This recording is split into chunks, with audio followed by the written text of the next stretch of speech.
aluros, ésteres y anhídridos de ácido. También están muy presentes en los procesos biológicos y en la naturaleza. Otra de ellas es que tienen un punto de ebullición muy alto. También son muy importantes para sintetizar otras moléculas del laboratorio. Igual que los alcoholes, estos están unidos por puentes de hidrógeno. En cuanto a su acidez, tienen una acidez muy alta, aunque son más débiles que el ácido clorhídrico, se disocian mucho más fáciles que los alcoholes. ¿Por qué? Porque los iones de carboxilato resultante son estabilizados por resonancia entre dos o más equivalentes. Bueno, a continuación vamos a ver algunos ácidos en la naturaleza.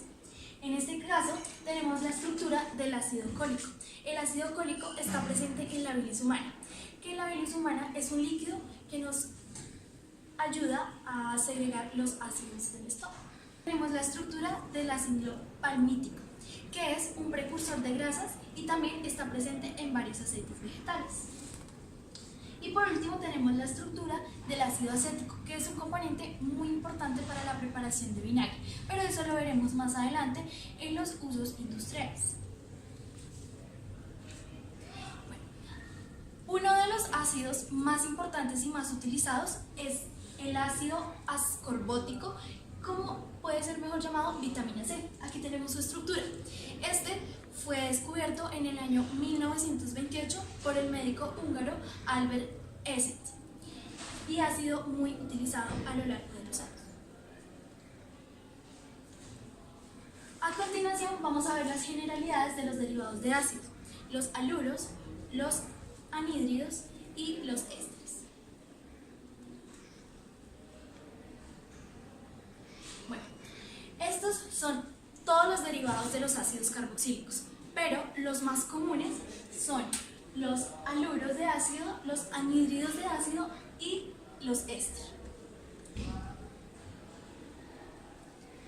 Bueno, ahora vamos a ver las propiedades de los aluros de ácido. Aquí tenemos una estructura que será explicada con mayor detenimiento más adelante.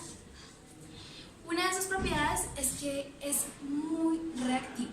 Otra propiedad es que se convierten en muchos tipos de compuestos gracias al mecanismo de sustitución nucleofílica del grupo ácido. Bueno, aquí tenemos la estructura de los ésteres. Los ésteres son el compuesto más distribuido de la naturaleza. Además, son sencillos y sus líquidos son los encargados de darle aroma a algunas flores y algunas frutas. Además, están presentes en varias grasas animales. Por ejemplo, el acetato de isopentinelo, que está presente en las cáscaras de plátano, y el butirato de metilo, que está presente en la piña. Bueno, aquí tenemos los anhídridos y su estructura. Sus características es que sirven para la preparación de acetamidas N sustituidas. Otro es que estos son producto de la deshidratación de dos moléculas de ácido carboxílico. Bueno, aquí tenemos un anhídrido de ácido para la creación de paracetamol. En esta reacción vemos cómo la hidroxianilina se junta con el anhídrido acético para crear acetaminofén, más conocido como paracetamol.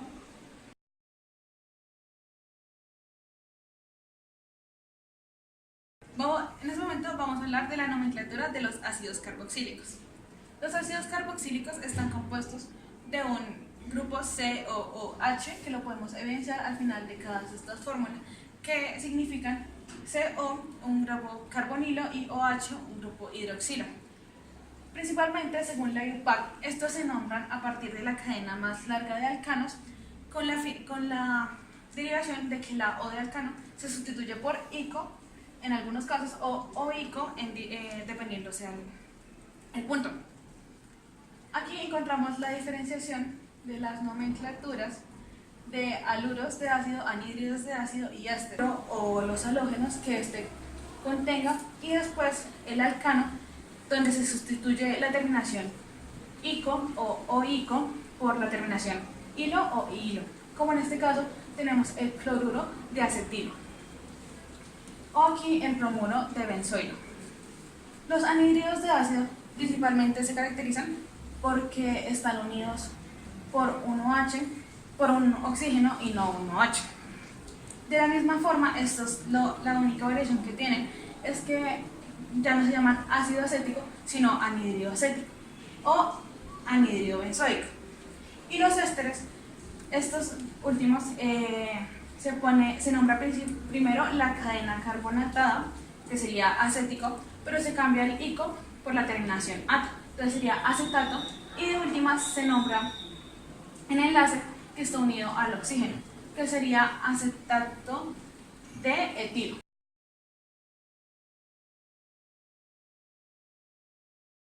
Ahora vamos a decir los usos y aplicaciones que tienen los ácidos y sus derivados a nivel industrial. El ácido acrílico tiene aplicaciones para la fabricación de plástico, fabricación de barnices, fabricación de adhesivos transparentes y también fabricación de resinas adherentes. Bueno, el ácido benzoico se utiliza como conservante para alimentos, como fabricador para listerine y cuando se combina con ácido acetilsalicílico puede formar pomadas. El ácido fumárico. Este también se utiliza para la preservación y conservación de alimentos, para la producción de barnices, para la fabricación de gelatinas y fabricación de pinturas.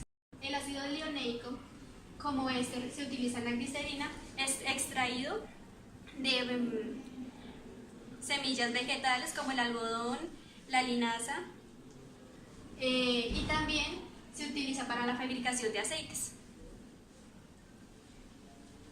Bueno, el ácido oleico. Este se utiliza para limpiar metales, para la fabricación de maquillajes, de jabones.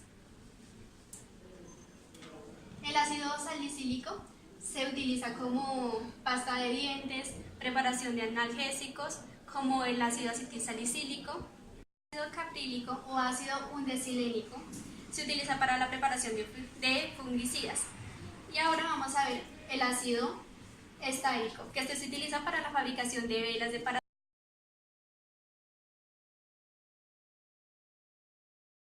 Bueno, entonces ahora vamos a verificar las reacciones que se llevan a cabo en estos ácidos y sus derivados.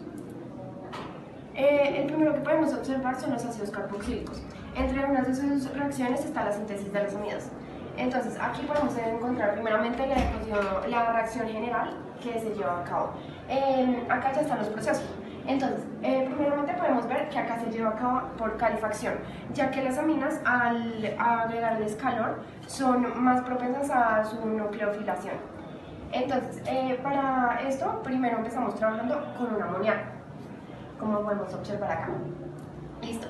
Entonces, el amoníaco lleva una sustitución nucleofílica, por lo cual pasa protones al carbono, y entonces este carbono va a añadirle otro protón acá al oxígeno que podemos ver.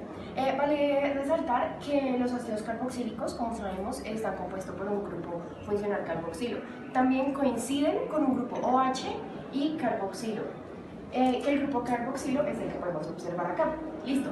Entonces, al añadirle carbono electrones a este acedécelos, este va a quedar negativo, por lo cual el amoníaco va a quedar positivo. Al hacer esta reacción, al poder actuar nucleofílicamente, entonces el amoníaco va a quedar positivo.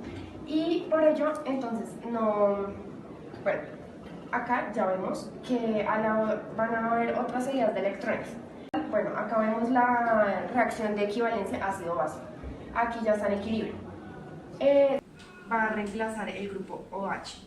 Entonces, por lo tanto, al hacer una seguida de electrones, finalmente podemos ver la eliminación del agua. Bueno, uno de los derivados de los ácidos son los ésteres. Los ésteres cuentan con una característica de los derivados de los ácidos, que es la sustitución nucleofílica, la cual es el rompimiento de enlaces para poder añadir otra especie. Bueno, así como lo podemos observar en esta reacción. Esto da como resultado un reemplazo de especies, como lo vemos en el NH2 2 y el OH. Por otro lado, también encontramos una catálisis ácida, lo cual hace que el carbono sea más susceptible a un ataque nucleofílico. Y reacciones de los ésteres, encontramos 4, las cuales son la hidrólisis, alcohólisis, formación de sal y amólisis. Entonces, en este caso vamos a trabajar solo reacciones, las cuales son las siguientes. Listo.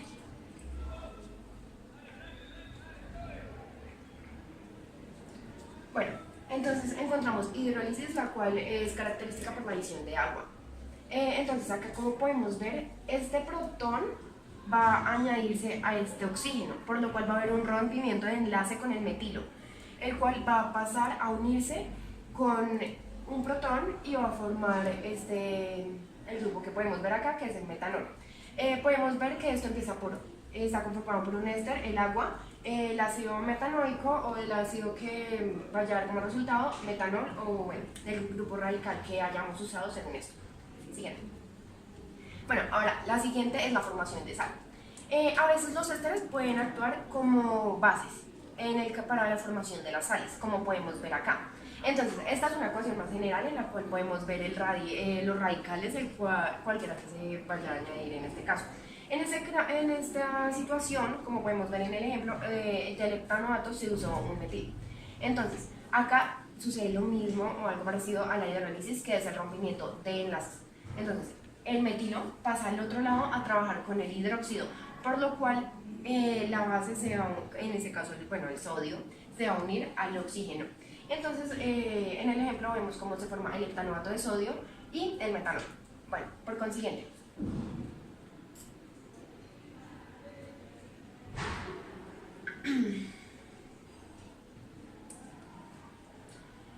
los haluros de ácidos. Entonces, acá vemos diferentes reacciones que se llevan a cabo, pero como ya lo dije, vamos a tratar en este caso también solamente 2, las cuales serán hidrólisis y aminólisis. Bueno, la aminólisis, la cual es característica porque es la conversión a amidas. Entonces, la reacción general es esta, en la cual podemos evidenciar que se usa cierta temperatura. Y bueno, presten mucha atención a eso. Como podemos ver, acá hay un cloruro de acilo. Estos cloruros de acilo no son tan estables, pero lo interesante de esto es que al final de todo esto vamos a obtener las amidas, las cuales son un derivado muy estable de los ácidos carboxílicos. Entonces, por cada cloruro de acilo hay 2 grupos de amidas. En este caso estamos trabajando con un cloruro propenoilo y una metilamina.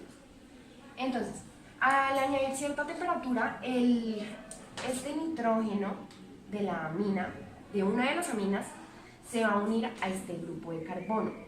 Este carbono le va a ceder electrones por sustitución nucleofílica al oxígeno, por lo cual el oxígeno va a quedar positivo. Y al hacer esto, ya como sabemos que la sustitución nucleofílica es el rompimiento de enlaces y unión de una especie, esta especie, que en este caso el nitrógeno, se va a unir al carbono, por lo cual va a haber un rompimiento del enlace del cloro. El cloro va a quedar en la sustancia, en la disolución que estamos trabajando, libre, y va a estar trabajando con un electrón, o sea, va a ser negativo, un cloruro negativo, que queda suelto en la disolución. Como lo podemos ver acá, el rompimiento que hay, como ya lo mencioné, y acá como el oxígeno queda positivo. Pero esto no puede suceder así porque el nitrógeno quedaría también positivo.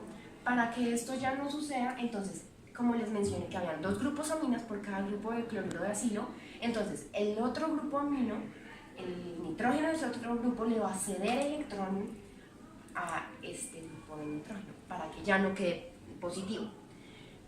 Asimismo va a haber, como podemos acá ver, como hay un seguimiento de electrones, se va a romper uno del protón y al final de la reacción el protón se va, como lo vemos acá, se va a sumar. En este caso que estamos trabajando con el cloruro, vemos cómo queda acá, suelto de la disolución. Bueno, siguiente. La hidrólisis, que es la conversión a ácidos. Bueno, igual que en la diapositiva anterior, podemos ver la reacción general y el mecanismo. Entonces, en este caso, si se trabaja con una temperatura estándar, no se necesita calefacción. Bueno, esto, como ya lo mencioné, una característica de los derivados es la sustitución nucleofílica, entonces esta la vamos a ver en todos los casos.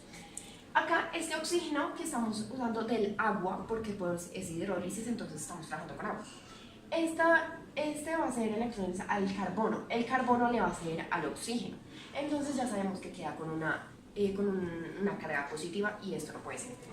Entonces, acá empiezan a hacerse electrones entre la sustancia y una característica de esto es que esta reacción sucede muy lentamente, porque mientras todo esto empieza a hacerse electrones, la reacción empieza a ser más lenta de otras, a diferencia de otras. Esto puede, digamos, que variar cuando se hace una aplicación de ácidos o bases, pero bueno, en este caso, bueno, acá, como vemos, entonces después, al ser ciertos electrones, se rompen ciertos enlaces, como lo vemos acá, cediendo un electrón, y acá pasará un protón a sumarse y finalmente creará una estructura correspondiente al rompimiento de enlaces que haya habido.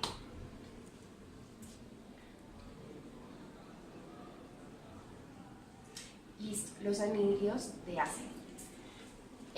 También podemos encontrar diferentes reacciones, como la alcohólisis, que es conversión a ésteres, la aminólisis, que es la conversión a amínidas, y la hidrólisis, que es la conversión a ácidos. Bueno, entonces, vemos la potencia general de la hidrólisis. En el primer caso vamos a ver la adición de agua, ya que esta es la característica de la hidrólisis. Entonces, el agua va a hacer electrones al oxígeno, el agua va a hacer electrones al carbono, por lo cual el carbono al oxígeno está quedando negativo. El oxígeno va a quedar protonado, por lo cual entonces este se va a querer unir al hidrógeno. En esta parte de la reacción podemos ver un equilibrio ácido-base. Aquí se puede efectuar una catálisis y en algunos casos no. La catálisis es ácida, que hace que esto sea más rápido. En este caso pues no es necesario. Y ya finalmente podemos ver la eliminación del agua y acá cómo se une el oxígeno con el hidrógeno. Un claro ejemplo de esto es en el caso del anhídrido acético, al añadirle agua forma un ácido acético. Y la característica de los anhídridos, en este caso, es que como son deshidratados al hacer hidrólisis, formará un ácido carboxílico finalmente. Listo. Bueno, y ya para finalizar vemos las bibliografías que usamos en cada una de nuestras imágenes.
Oxígeno